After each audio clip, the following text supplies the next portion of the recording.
Bonjour, je suis Anne-Claire Chauvency, je suis présidente de l'association Action Protection Animale que j'ai fondée il y a 2 ans et demi maintenant, qui est spécialisée en fait dans la saisie judiciaire d'animaux maltraités. Donc concrètement, on a un réseau d'enquêteurs qui va se porter directement sur le terrain au secours des animaux qui nous sont signalés comme étant maltraités. On va travailler avec les forces de l'ordre pour pouvoir procéder à leur retrait et derrière on va entamer des procédures judiciaires contre les personnes qui se rendent coupables en fait de mauvais traitements. L'association est relativement récente parce qu'elle a 2 ans et demi. Pour autant, elle est composée de personnes qui étaient tous issues de la protection animale. Donc on a quand même un réseau de personnes relativement, même très compétentes et qui avaient déjà pas mal de contacts dans le milieu. Ce qui nous a permis très vite, malheureusement, de recevoir énormément de signalements et de devoir intervenir concrètement, quotidiennement sur le terrain. Aujourd'hui, Action Protection Animale, c'est une équipe de 7 membres fondateurs. Il y a 2 salariés, il y a environ 250 bénévoles un peu partout en France. Et surtout, c'est à ce jour environ 2000-2200 enquêtes qui ont été menées en seulement 2 ans et demi, avec environ 2000 animaux maltraités qui ont été retirés. On a du mal à se rendre compte comme ça de ce que ça peut représenter, mais grosso modo, c'est quasiment les mêmes statistiques que des associations telles que, par exemple, la Fondation 30 millions d'amis ou d'autres grosses structures qui auraient des services d'enquête. Donc voilà, c'est un travail qui est extrêmement chronophage et qui est malheureusement nécessaire parce qu'aujourd'hui, les signalements se multiplient, on en reçoit énormément. On essaie d'être une association la plus réactive possible, de ne pas laisser les animaux en détresse trop longtemps, ce qui nécessite une bonne organisation et forcément des moyens financiers pour pouvoir mener à bien toutes ces missions. C'est dû à une succession d'événements, on va dire. Avant, j'étais salariée d'une autre association de protection animale à un niveau national. Je m'occupais aussi des enquêtes et on avait du mal à absorber tous les signalements qui étaient envoyés, qu'il n'y avait pas forcément assez de moyens qui étaient mis à ce niveau-là. Et moi, je considérais que la maltraitance, c'est le cœur en fait de la protection animale. Donc, s'il y a bien un endroit où il faut agir dans un premier temps, c'est ici. Et je me sentais un peu frustrée de ne pas pouvoir le faire comme je l'entendais. C'est ce qui a conduit finalement à la création de ce projet-là, d'avoir une association qui serait dédiée que à ça, où l'intégralité des moyens, aussi bien humains que matériels que financiers, serait dédiée à lutter contre la maltraitance animale. Et les missions des enquêteurs sont extrêmement variées. Déjà, ça va commencer par l'impossibilité d'avoir un emploi du temps, clairement, parce qu'en fait, les signalements tombent. Autant on peut s'organiser parfois quand il n'y a pas d'urgence vitale, autant de plus en plus maintenant, on reçoit des signalements où il faut intervenir limite, même pas limite, mais dans l'heure en fait. Il n'y a pas vraiment d'emploi du temps. On sait que lorsqu'on se lève le matin, il va y avoir du travail, c'est clair, mais on ne sait pas toujours sur quoi on part. Tous les cas sont différents. On intervient aussi sur toute la France, donc il peut y avoir aussi des journées de route pour pouvoir se rendre sur des gros signalements. La plupart du temps, il y a quand même pas mal d'attentes, ça il faut le prendre en considération. Lorsqu'on reçoit des signalements et qu'on va se rendre sur place, le temps d'attendre les forces de l'ordre, le temps éventuellement que la personne soit chez elle, parce que ce n'est pas toujours le cas, il peut y avoir de nombreuses heures d'attente aussi qui viennent un peu se greffer sur la journée et l'allonger en fait. Tout ce qu'on peut dire, c'est qu'il n'y a pas vraiment d'emploi du temps type et que c'est pas des journées, c'est pas du 35 heures par semaine, quoi. Il faut être très volontaire. Alors, moi, quand j'ai créé l'association, je voulais vraiment qu'elle soit à l'image que moi je me faisais de la protection animale. Aujourd'hui, il y a plein d'associations de protection animale. Ce qui m'importait le plus, c'était de pouvoir d'avoir une association qui était réactive, qui n'ait pas trop de lourdeur en fait dans l'intervention, parce que je trouve que les délais sont malheureusement parfois très longs et que ça peut aboutir à des catastrophes en fait pour les animaux. Donc le premier point qui nous différencie, c'est qu'on se veut, on essaye en tout cas un maximum de l'être, d'être réactif quand les cas sont graves, de réagir immédiatement. Après, on a une association aussi qui est un peu qui va se différencier des autres en le fait qu'on soit vraiment de terrain. On n'est que des acteurs de terrain ici. On est sur le terrain tout le temps. Forcément, il y a de l'administratif à gérer, mais ça reste réactivité, terrain et passion. Je trouve que les personnes qui ont rejoint l'association sont réellement passionnées. C'est ce qui font aussi que les heures ne sont pas comptées. C'est ce qui font aussi qu'on a envie chaque jour d'aller se battre pour se sauver les animaux, clairement. S'il n'y a pas cette passion-là ou si elle s'estompe, on va se retrouver avec des personnes qui vont faire des horaires de bureau comme si c'était un travail de bureau, alors que dans ce milieu-là, c'est juste pas possible. Il y en a plein. Il y en a plusieurs. Celui que j'ai envie de mettre en valeur, ça va être Wen, donc le Malinois que vous avez peut-être vu tout à l'heure. C'est un chien qui était utilisé pour la sécurité par un agent de sécurité qui l'aurait a priori fracassé, clairement, parce qu'il lui a fracturé la mâchoire à plusieurs endroits. Et comme l'animal était toujours muselé, sa fracture s'est consolidée, mais en position de gueule fermée. Donc quand on a récupéré Owen, il était déjà très maigre, parce qu'il ne pouvait pas se nourrir normalement, et en plus il ne pouvait plus du tout se servir de sa gueule. C'est-à-dire qu'il ouvrait à peu près de 5 mm les mâchoires, ce qui lui permettait de survivre en fait. Donc de boire un petit peu, de manger, c'est-à-dire qu'une gamelle de nourriture, il mettait une journée entière à pouvoir l'assimiler. Il était dans un état catastrophique. Et voilà, on l'a récupéré, c'était extrêmement choquant. C'est vrai qu'on n'avait pas l'habitude de voir des cas comme ça, malgré le fait qu'on voit vraiment des horaires tout le temps. Voilà, on l'a fait opérer grâce à la générosité des personnes qui nous soutiennent. On a pu financer une opération qui était relativement onéreuse. Je l'ai gardé en famille d'accueil le temps de sa convalescence. Et puis il est jamais reparti, quoi. Donc c'est pas le seul, tous. De toute façon, tous les animaux qui sont chez nous, la plupart du temps, c'est des animaux qui sont issus de mauvais traitements et sur lesquels on a eu un coup de cœur. Voilà, ça arrive souvent. Donc voilà, et vu qu'il partage ma vie aujourd'hui, que c'est le chien le meilleur chien du monde, forcément ça reste mon meilleur souvenir, quoi. Alors c'est un petit peu complexe parce que lorsqu'on fait les procédures judiciaires, nous c'est vrai qu'on ne fait pas dans la négociation. Voilà, c'est aussi un des traits qui nous caractérise, c'est qu'on ne négocie pas avec la maltraitance. Donc les animaux sont toujours, lorsqu'on intervient, saisis dans le cadre de procédures judiciaires. Et nous on en a institué gardien des animaux jusqu'à ce qu'il y ait un jugement qui nous confie la garde définitive. Parce qu'après, oui, on va aller devant les tribunaux pour défendre l'animal. Et ces situations-là peuvent prendre des mois, voire même des années.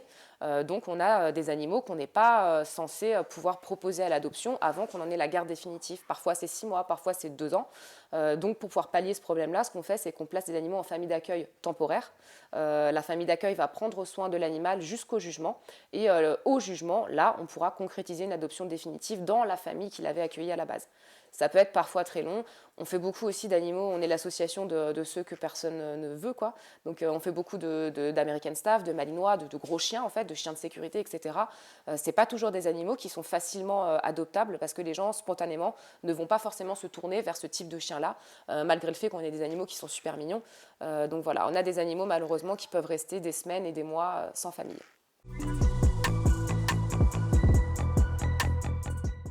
Alors pour moi, la première chose essentielle pour pouvoir assurer les animaux, ce serait déjà que des sanctions qui sont existantes soient appliquées et qu'il y ait une plus forte formation, une plus forte sensibilisation de tout ce qui est force de l'ordre pour intervenir sur les cas de mauvais traitement. Parce qu'encore aujourd'hui, on a des personnes qui nous appellent, qui sont face à des cas clairement qui sont 1, illégaux, 2, délictuels, donc qui sont du ressort des forces de l'ordre, très clairement. Nous, associations, on est simplement là pour en quelque sorte, leur faire leur travail et pour prendre en charge l'animal derrière. Et aujourd'hui, on a encore des personnes qui estiment que ce n'est pas de leur ressort, que ce n'est pas de leur compétence ou alors que ce n'est pas si grave que ça et donc que ça peut attendre. Donc voilà, appliquer les sanctions existantes, avoir une meilleure formation et sensibiliser aussi les jeunes générations et les générations actuelles à la nécessité de respecter les autres êtres vivants, tout simplement.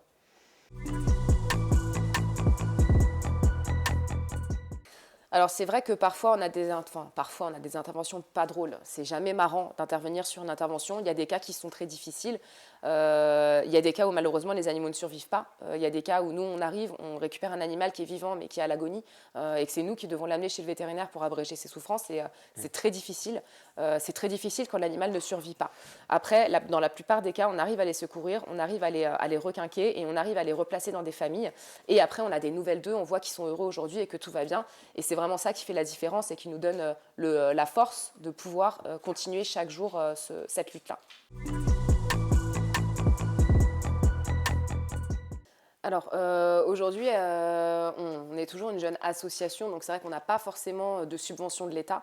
L'essentiel de nos ressources, en tout cas financières, provient de la générosité du public. Donc clairement, des personnes qui nous donnent, qui nous font des dons pour qu'on puisse continuer à effectuer nos missions. C'est possible de faire des dons directement en ligne via le site internet. C'est possible également d'envoyer des chèques à l'adresse postale du siège qui est sur le site. Et ensuite, on a aussi des besoins donc, en termes de bénévoles parce que l'argent, c'est le nerf de la guerre. C'est une certitude que si on n'a pas de moyens, on ne peut pas intervenir. Mais on a aussi besoin de moyens humains et de moyens matériels. Et des moyens humains, clairement, ça va être le bénévolat. Donc des personnes qui vont mettre leurs compétences compétences au profit de l'association pour pouvoir la développer tout simplement, que ce soit en termes de communication, que ce soit en termes juridiques, que ce soit sur le terrain directement. Il y a 1000 manières d'être bénévole. Et pour finir, on a aussi besoin de moyens matériels. Et là, ça va être vraiment extrêmement varié. Nous, on part vraiment dans une optique où on essaie d'acheter le moins possible de choses. Donc, on essaie de se procurer par les dons, en fait, tout ce dont on a besoin. Donc, ça va être surtout des caisses de transport pour chiens, pour chats, parce que lorsqu'on est en intervention, on doit transporter les animaux dans des conditions sécurisées. Donc, on a beaucoup besoin de caisses de transport. Ça peut être des jouets pour pouvoir tout simplement les divertir, parce que la vie en refuge, c'est pas très drôle. Ça peut être aussi de l'alimentation. Ça peut être, et après, vraiment, on peut partir dans des imprimantes, des ordinateurs pour que les enquêteurs puissent pouvoir traiter administrativement les dossiers, du matériel de bureau, des couvertures. En fait, si les gens ont des objets dont ils ne se servent pas et qui pensent qu'ils pourraient être utilisés pour la cause, il ne faut pas hésiter à nous contacter, soit par mail à l'adresse de contact@actionprotectionanimale.com, soit directement par téléphone au standard qui est sur le site pour pouvoir nous demander si ça nous intéresse et qu'on puisse éventuellement s'organiser pour les récupérer, sachant que nos locaux physiques, eux, sont dans les Yvelines vers Versailles. Alors oui, on prend des stagiaires. Ça dépend des contrats de stage, etc. parce qu'on n'a pas beaucoup de ressources pour pouvoir financer, tout simplement. Donc on prend les contrats que malheureusement on ne peut pas payer. Donc c'est des contrats à courte durée en stage. Initialement, on prenait surtout des stagiaires en juridique. Donc c'était pour vraiment traiter les dossiers procéduraux purs et durs, droit pur et dur. Et là, plus le temps passe, plus maintenant on va développer tout ce qui est communication. On a besoin de faire parler de nous pour pouvoir avoir plus de dons et pour pouvoir plus intervenir. Digital aussi, parce qu'on est une association qui est même très présente sur tous les types de supports, tous les réseaux, etc. On a ouvert une chaîne Twitch il n'y a pas longtemps qu'on aimerait développer. Donc on prend des stagiaires à peu près dans tous les domaines de compétences à partir du moment où la personne a une plus-value en fait, à apporter à l'association et qu'elle a envie de faire avancer la cause. Alors oui, effectivement, on fait des contrôles parce qu'on ne veut pas que nos animaux soient placés dans n'importe quelle condition. On ne les a pas retirés de la misère pour les replacer dans une condition qui ne leur correspondrait pas, que ce soit pour eux ou pour la famille. Donc la première chose qu'on va faire, c'est déjà s'assurer que l'animal choisi par le potentiel adoptant corresponde à son mode de vie. Donc on va se renseigner sur le mode de vie de la personne, qui sont les membres de son foyer, où va être placé l'animal pendant les vacances, est-ce qu'il part avec eux ou pas, est-ce qu'ils ont d'autres animaux, où ils vivent, etc. Je tiens à préciser qu'il y a beaucoup d'associations qui refusent de placer les animaux en appartement, les chiens surtout, en estimant qu'un chien doit avoir besoin d'un jardin. C'est pas notre cas. Nous, c'est pas très important que la personne soit en maison ou en appartement. En vrai, ce qui compte, c'est que la personne s'occupe vraiment de l'animal. Si elle est en appartement, qu'elle répond à ses besoins, il n'y a aucun problème pour placer des chiens en appartement. C'est important de le préciser parce qu'on a beaucoup de retours de gens qui ne se sentent pas le droit de postuler pour une adoption parce qu'ils vivent en appartement alors que ça n'a rien à voir. Donc voilà, on va s'assurer que la personne correspond à l'animal. Ensuite, on va envoyer un bénévole, un enquêteur bénévole, d'où l'intérêt d'avoir beaucoup de bénévoles partout en France, pour aller vérifier si la personne, si les informations que nous a données la personne sont exactes, comment est-ce que c'est chez elle, etc. Et à partir du moment où tout ça c'est validé, là, ça va être OK de pouvoir adopter l'animal. Une fois que l'animal est adopté, on reste complètement disponible vis-à-vis de l'adoptant, qui peut avoir 1000 questions à poser, ce qui est tout à fait normal, qui peut aussi être un peu inquiet. C'est vrai qu'adopter un animal, ça demande un temps d'adaptation. Le chien, on ne le connaît pas forcément. Il faut apprendre à se connaître, à se faire confiance mutuellement. Voilà, donc on reste disponible si jamais il y aurait des questions, etc. Et ensuite, au terme de quelques semaines ou quelques mois, ça dépend. C'est vrai que si on a des nouvelles tous les jours, que la personne nous inonde de photos, qu'on voit que le chien vit sa meilleure vie, on ne va pas être très inquiet. Mais ça arrive qu'on n'ait pas trop de nouvelles. Donc là, on va éventuellement renvoyer quelqu'un pour s'assurer que tout se passe bien.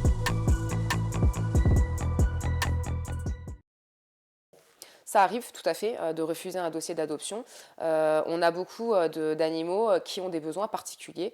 On a des animaux qui ont subi des choses pas drôles, qui ont laissé des traces, que ce soit physiques ou psychologiques. Et on a certains animaux dont on sait qu'ils auront besoin d'une famille d'accueil ou d'une famille d'adoption avec un profil spécifique. On a des animaux qui devront être en famille avec des gens qui connaissent les animaux parce qu'ils auront besoin d'être éduqués, ils auront besoin d'apprendre encore beaucoup de choses. Donc oui, c'est pas rare de refuser une adoption. Voilà, nous, notre objectif principal, c'est qu'en fait, ça se passe bien pour l'animal qu'on place, mais aussi pour la famille. Et on a beaucoup de gens qui matchent physiquement, tout simplement, sur un animal, en se disant disant « waouh, il est trop mignon, je le veux », et qui ne se rendent pas compte qu'en fait l'animal ne leur correspond pas. Les conséquences derrière, c'est qu'on aura un animal qui ne sera pas forcément heureux et on aura une famille qui ne sera pas forcément heureuse non plus, et c'est pas du tout le but. Je touche du bois. Jusqu'à présent, pour Action de protection animale, c'est pas arrivé. Maintenant, ça m'est moi déjà arrivé quand je travaillais dans d'autres structures. L'erreur est humaine. On peut parfois placer un animal et les gens sont pas toujours très honnêtes, et malgré toute l'expérience qu'on peut avoir, on n'est pas à l'abri de se tromper. Donc ça pourrait arriver. En soi, j'ai envie de dire que ce ne serait pas dramatique à partir du moment où voilà, il n'y a pas eu de catastrophe, que voilà, on a la famille, l'adoptant qui nous appelle en disant bah, finalement ça ne le fait pas, finalement il faut le récupérer. C'est dommage pour l'animal, ça lui fait un traumatisme en plus, mais tant qu'il n'y a pas eu de drame en fait, au niveau de l'animal, tant qu'il ne s'est pas retrouvé dans des situations encore plus compliquées, c'est des choses qui arrivent. On essaie de limiter ça au maximum. Il y a des fois aussi, on est obligé de tester, parce que quand les personnes nous disent bah voilà, j'ai un chat ou deux chats, on ne peut pas forcément tester l'animal qu'ils ont choisi avec les chats, parce que c'est un peu stressant dans un refuge, les conditions ne sont pas réelles, etc. Donc ça nous arrive aussi de dire bah, écoutez, on va voir, vous allez garder pendant 3-4 jours. Si ça le fait avec le chat, bah, c'est parfait, on concrétise l'adoption. Si malheureusement d'un côté ou de l'autre ça ne fonctionne pas, bah, voilà, on le récupérera. C'est des risques parfois qu'il faut savoir prendre pour pouvoir rendre un animal heureux, quoi. Alors de tout, moi j'ai jamais vu autant d'espèces différentes depuis que je suis à Action Protection Animale. On fait vraiment de toutes les espèces. Ça va du phasme un jour qu'on a saisi, l'araignée, au crocodile qu'on a saisi aussi récemment, en passant par les babouins, les primates en tout genre, les félins, petits félins, grands félins, les nacs bien sûr, les reptiles, enfin voilà. Le credo de l'association, c'est de ne pas faire de distinction d'espèces, de rester compétente pour tous les animaux qui en auraient besoin, qu'ils soient de la faune exotique, de rente ou des animaux domestiques. Et donc voilà, récemment on a fait une intervention dans le 91, on a récupéré 2 crocodiles qui étaient dans une cave d'un pavillon chez un particulier, quoi. Donc voilà, et là on a d'autres interventions prévues avec des petits félins exotiques qui sont interdits à la détention, etc. Donc c'est vrai qu'on parle beaucoup des chiens, on communique beaucoup sur les chiens, tout simplement parce que c'est ce qui touche en fait essentiellement les donateurs, et que notre communication nous permet d'obtenir des dons. Donc forcément, on va axer un peu la communication sur les chiens et les chats, mais en réalité, Action Protection Animale, c'est absolument toutes les espèces. Bah merci déjà. On est hyper touchés qu'Action de Protection Animale ait été choisie en fait pour bénéficier de tout ça. Je trouve que c'est un événement qui est hyper intéressant. Je suis hyper contente que ce soit un événement avec la jeune génération, parce que voilà, on est une association de protection animale. Ça peut avoir un côté un peu vieillot. C'est pas du tout l'image qu'on veut, et c'est pas du tout qui nous sommes. Donc je suis hyper contente que la jeune génération s'intéresse en fait à cette cause-là, et qu'il y ait des démarches qui soient mises en œuvre pour pouvoir soutenir cette cause qui nous est si chère.